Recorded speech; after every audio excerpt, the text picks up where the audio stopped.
When she walked in there, Rachel, she had on a brown dress, form-fitting, visibly pregnant, head held high, and did not make any eye contact with the defendant, with Sean Combs. She said that Sean Combs directed everything from what she had on, to the lighting in the room, to how she was supposed to interact with the person that she was having sex with.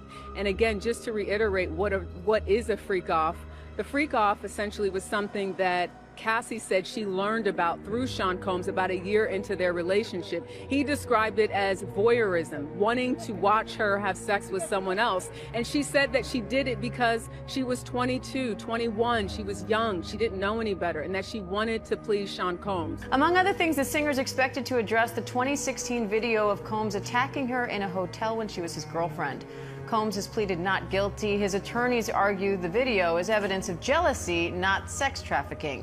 And now for the first time, jurors are hearing what Cassie has to say about that and other aspects of their 10-year relationship. Two of the Sean Diddy Combs federal trial. Combs' ex-girlfriend, Cassie Ventura, she is one of Combs' many accusers, testifying as a central witness. Is she ready? Very ready and confident. Thank you.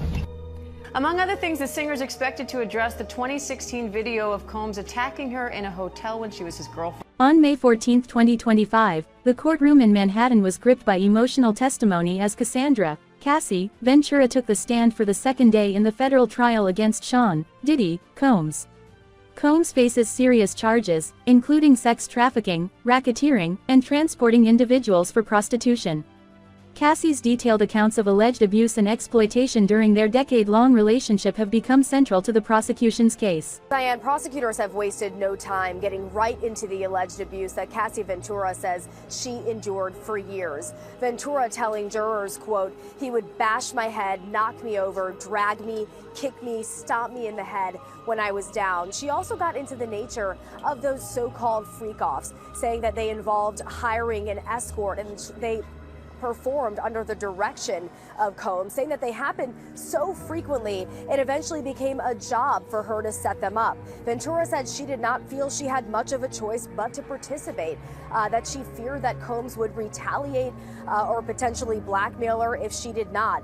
And she's had at times to take, she's taken deep breaths, pausing her testimony, Combs appearing to be listening pretty passively with his hands in his lap at the defense table there. Cassie recounted a series of disturbing incidents that painted a picture of a relationship marred by control, coercion, and violence. She described being forced into participating in events Combs referred to as freak-offs, which involved coerced sexual acts with male escorts, often under the influence of drugs provided by Combs. These sessions were reportedly filmed without her consent and used as blackmail. One particularly harrowing incident occurred on her 29th birthday when Combs allegedly pulled her away from her own party to participate in such an event. Cassie's relationship with Diddy. Some of those details we've seen in prior lawsuits, but to hear her on the stand actually giving those details, reliving those moments herself. Also, you have to remember, she's very pregnant right now. So I'm gonna be curious to see how long she makes it on the stand, how she's emotionally able to weather all of these questions.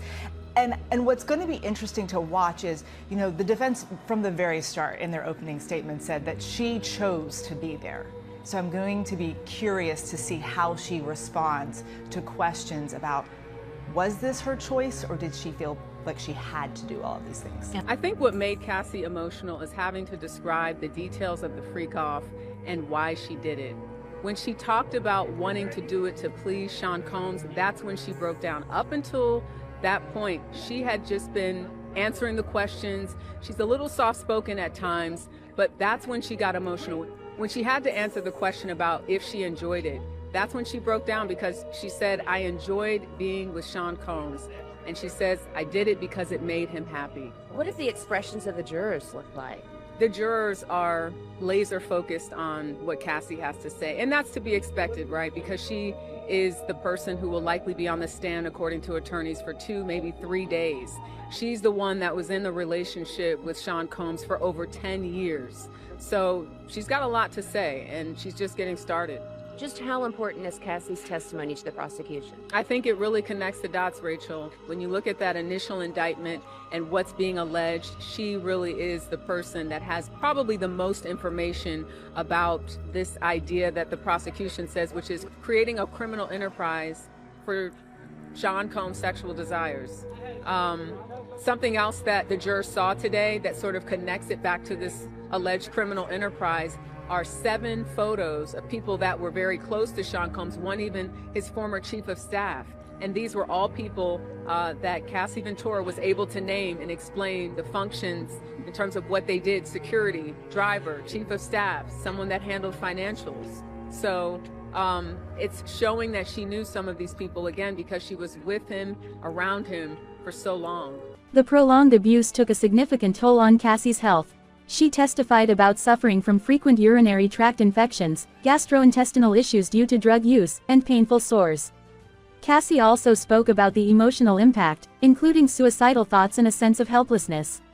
She described being beaten when attempting to resist or flee and having to hide injuries during public appearances. At some point in time, she actually had said that she looked forward to the freak-offs. Why did Cassie express looking forward to these said freak-offs? When the prosecution asked her, was there ever a time that you enjoyed the freak-offs? This is when Cassie got choked up and she said, I did, but only because I got to spend one-on-one time with Combs, and I really did love him. And that is speaking to the psychological abuse, in addition to the physical abuse that she potentially experienced. Yeah, she's definitely laying out someone who was young, who was influenced by wanting to have this record career. She signed a 10-album deal with Bad Boy Entertainment, led by Sean Combs, and basically describes being enamored by Sean Combs, loving him, not knowing about certain things sexually, and him sort of telling her, teaching her about that. And what you hear is someone that was young and she even said, you know, I was young, I was naive, I didn't know any better. But she's really telling the story of someone who thought she was going to be with someone in this music industry that was going to help her career, that cared about her, but quickly learned after the freak-offs that wasn't the case. And what I thought was also interesting is she said that after that first freak-off, she said she felt dirty. She didn't want to do it. And when she brought up the idea of having a conversation about the freak-offs in an email, which the jurors saw, she said she backpedaled in the email because Combs responded by saying, I know, you don't want to do it. And she said, oh no, well, it's not that. But that was the beginning. That was in 2010, where she brings up in an email that she wanted to have a conversation about this. And in her words, she didn't want to do it, but she felt like she had to do it. Cassie's testimony elicited strong reactions in the courtroom. Observers noted that Combs appeared visibly agitated, at times shaking his head and whispering to his legal team. The tension escalated when Cassie detailed an incident where Combs allegedly raped her during a meeting intended for closure after their breakup in 2018. This revelation reportedly led to an outburst from Combs, prompting the judge to call for a brief recess to restore order. Combs' legal team has consistently denied the allegations, asserting that all interactions were consensual. They have challenged the admissibility of certain pieces of evidence, including a 2016 surveillance video showing Combs assaulting Cassie in a hotel hallway. The defense argues that the video was edited and does not accurately represent the events. I think what the defense is going to say is that this wasn't blackmail, this was not coercion, this was consensual. We know that Cassie started out with Sean Combs as an early person, with someone who is trying to get her career started, and he was going to help her. That's what the defense is going to say, that she was starting out and wanted someone to support her. They did their first record deal together. That's something I think the defense is going to focus on, and had it not been for Sean Combs, she wouldn't be where she is right now. The prosecution obviously is saying he was in control. It may have started out as a consensual. It may have started out with her being excited about seeing him, but ultimately he took control of that relationship. He took control of her career. This is their key witness, and she's on that stand trying to explain all of the charges that the prosecution wants to hit home with that jury. No, there was a moment early on when Cassie mentioned Dallas Austin, who she called a friend who's a producer. So I don't know if that's someone that we're going to hear from.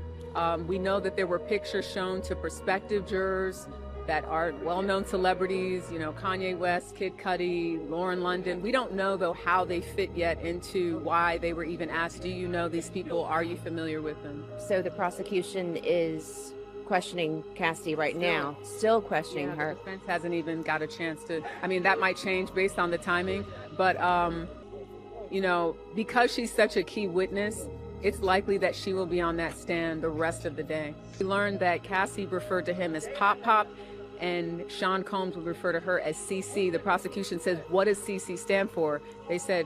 She said Cassie Combs. What kind of witness is Cassie coming off as to the jurors? I think naturally when you look at her visually, people see that she's pregnant and looking like she's due any day now. So they might, have empathy, sympathy for her in that way, but we don't really know. We know that they've been instructed to be fair and impartial.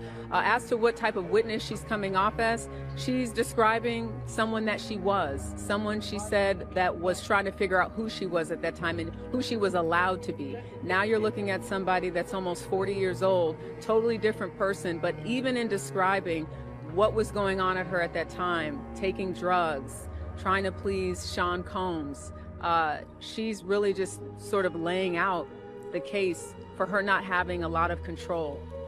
So I think that's the takeaway. This is someone who is making it very clear that at that particular time in her life, she says she did not have any control really over what she wore, what she did, who she was having sex with. She's a different person now, but I think when she talks about those details and even reflecting on them for herself, as we saw today, she broke down in that courtroom. The trial has garnered widespread media attention, with many expressing support for Cassie and other alleged victims.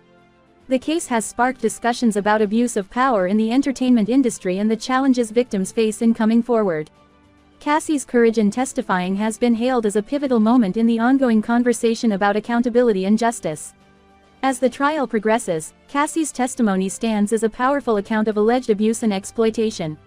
Her detailed recollections provide critical insight into the charges against Combs and underscore the importance of giving voice to survivors. The outcome of this case may have far-reaching implications for how such allegations are addressed in the future.